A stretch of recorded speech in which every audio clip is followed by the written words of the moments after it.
Marcelo Guizó, ¿qué tal? Buenas noches, Víctor, y buenas noches a todos, por supuesto, como todos los miércoles. Gran repercusión de la entrevista compartida que tuvimos con Alejandro Taborda, Sí.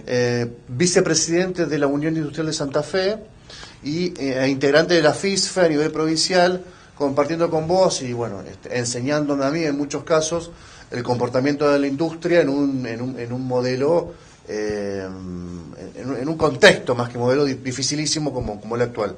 Así que mucha repercusión, Marcelo, seguramente vos también la tuviste. Sí, incluso marcaron un tema que estaba en la agenda de los temas a charlar y no nos dio el tiempo para charlarlo, que es el tema de costo de la logística en la Argentina. Ellos, bueno, dentro de los temas que hablamos por la parte de la Unión Industrial es no solo la venta, no solo el contexto internacional, no solo la cuestión de la coyuntura de la exportación, la coyuntura del dólar. Hay un aspecto, una arista muy importante que es el gasto, el costo del transporte, el costo de logística de cualquier empresa, sea industrial o tercerice o fraccione o fabricación y producción, ya los habíamos hablado. Y hay gente que lo remarcó bastante que como un costo muy alto, y realmente es un costo muy alto. Hoy por hoy, ¿por qué? Porque está asociado al aumento en energía, que son los combustibles, en luz, en una serie de cuestiones que en algún momento de nuestro país esto ha sido un costo muy bajo, pero hoy estamos dependiendo únicamente del transporte terrestre automotor prácticamente, hay muy poco de ferrocarril.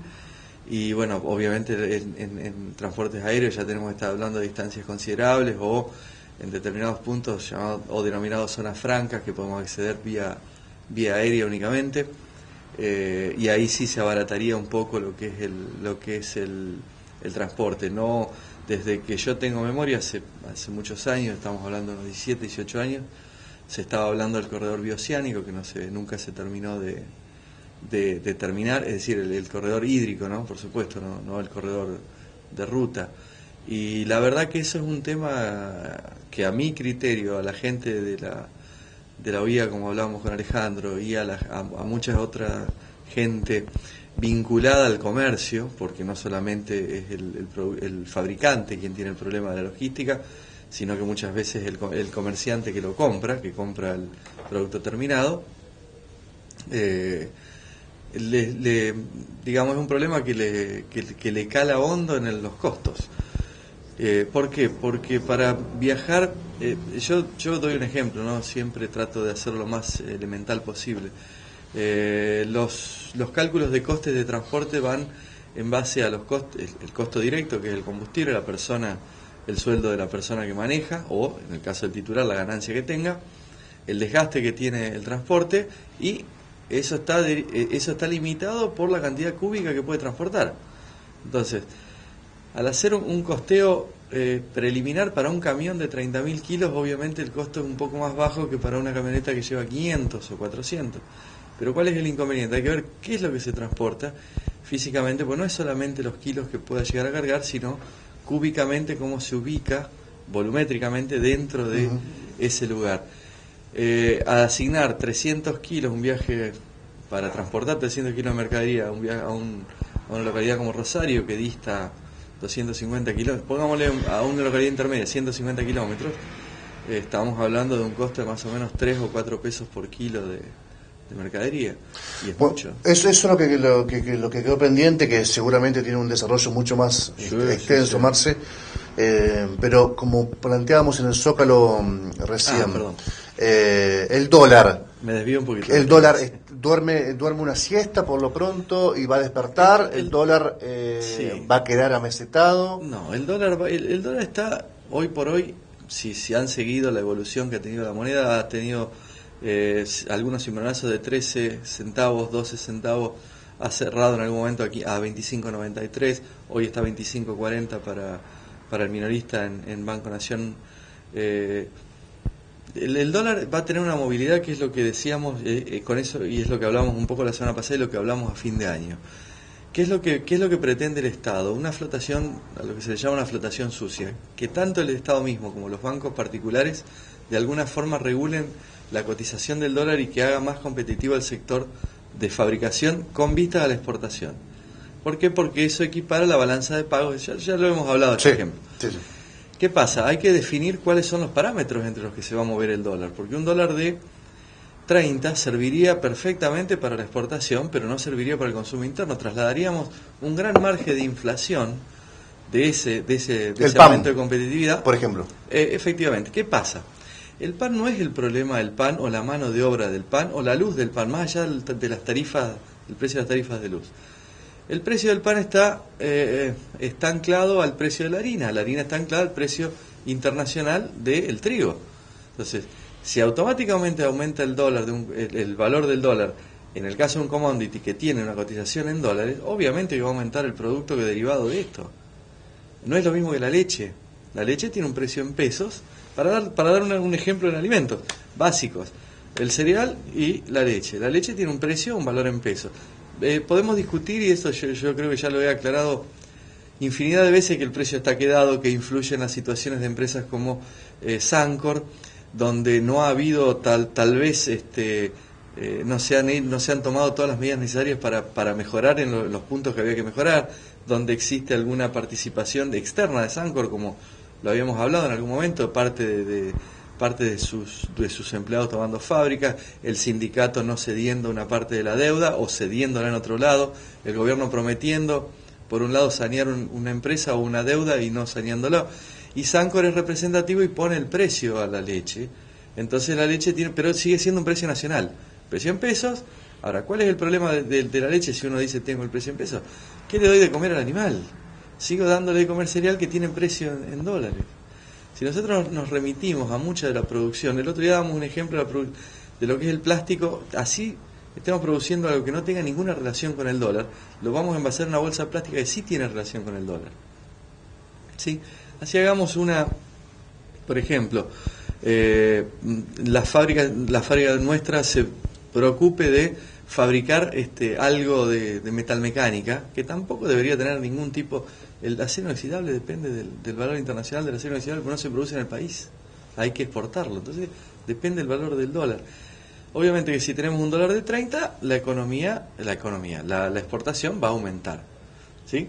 Eso va a traer mayores divisas, el valor del dólar se va a tratar de estabilizar en un... Pero reventás el mercado interno. Pero el mercado interno va a absorber el cambio la movilidad en el tipo de cambio. Entonces, ¿qué es lo que está tratando de hacer el Estado? Definir cuáles son esos parámetros entre los que se va a mover el dólar.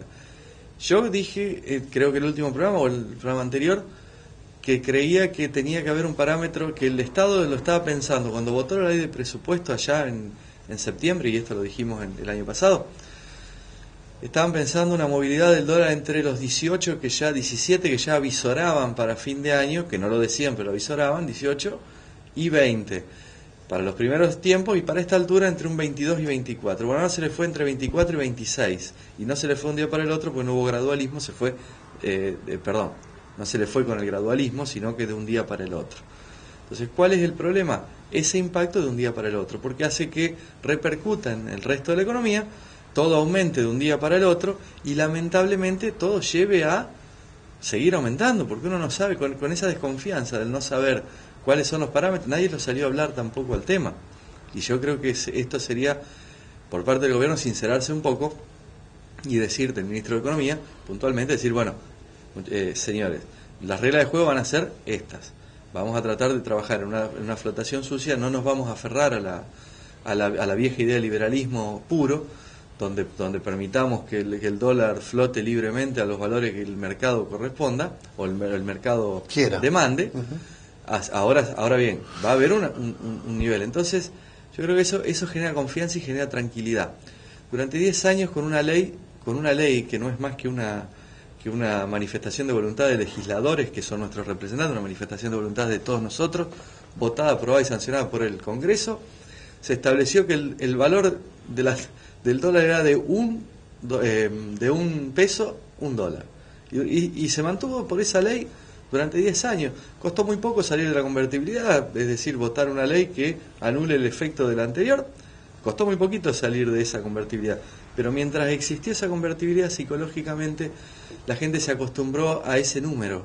Entonces ya tenía la tranquilidad de decir, me desligo de la preocupación de cuánto vale el dólar, porque sé que vale 1, sé que vamos a liquidar a 1, sé que...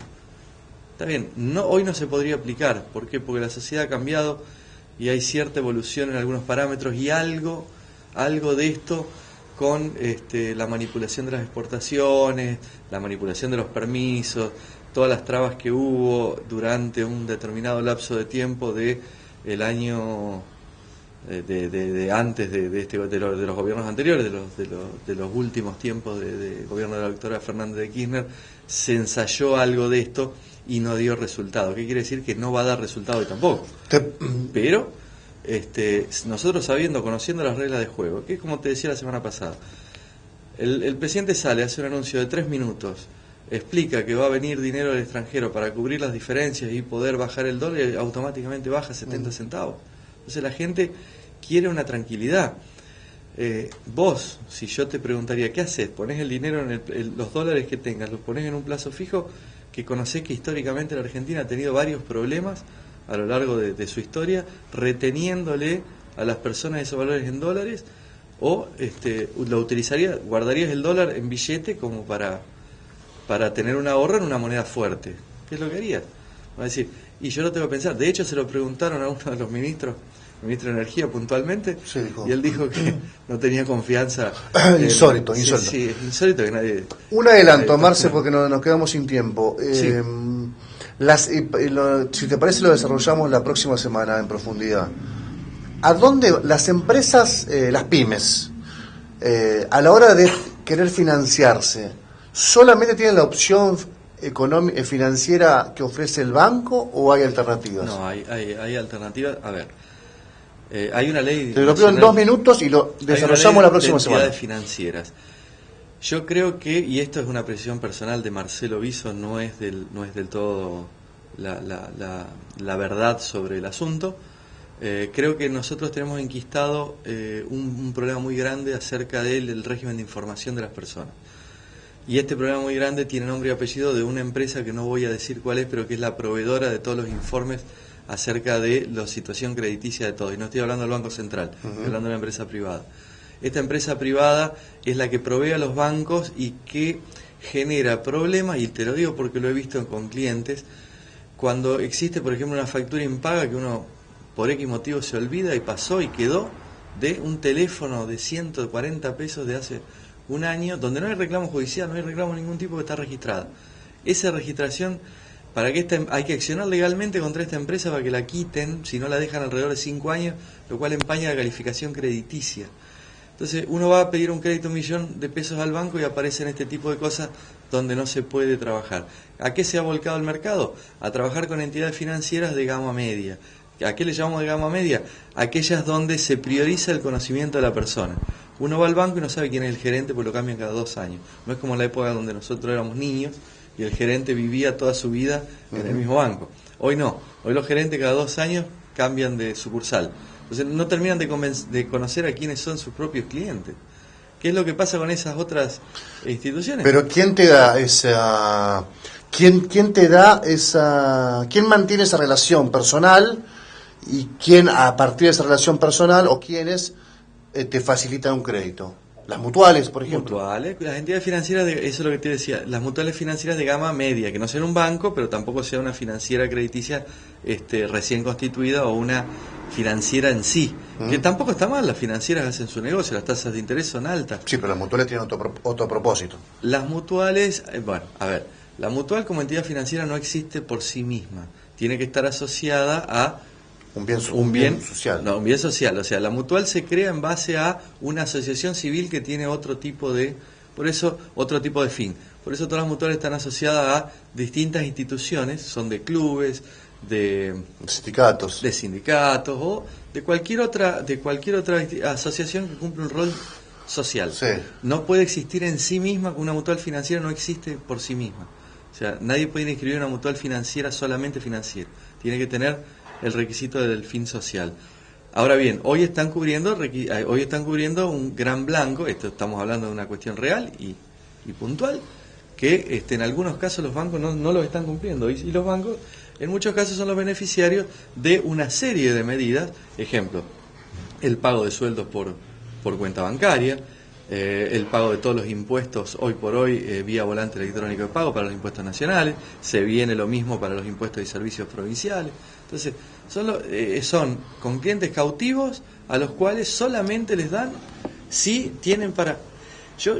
la consulta es la siguiente: la hipoteca que garantiza, por ejemplo, la compra de una casa, es la misma para la mutual que para el banco. Marce, lo seguimos la próxima semana. Sí, perfecto, ningún problema. ¿A dónde acuden las pymes? No las grandes empresas, las pymes, Es más, a la hora de pedir prestado. Es más, podemos generar una entrevista con gente que Perfecto.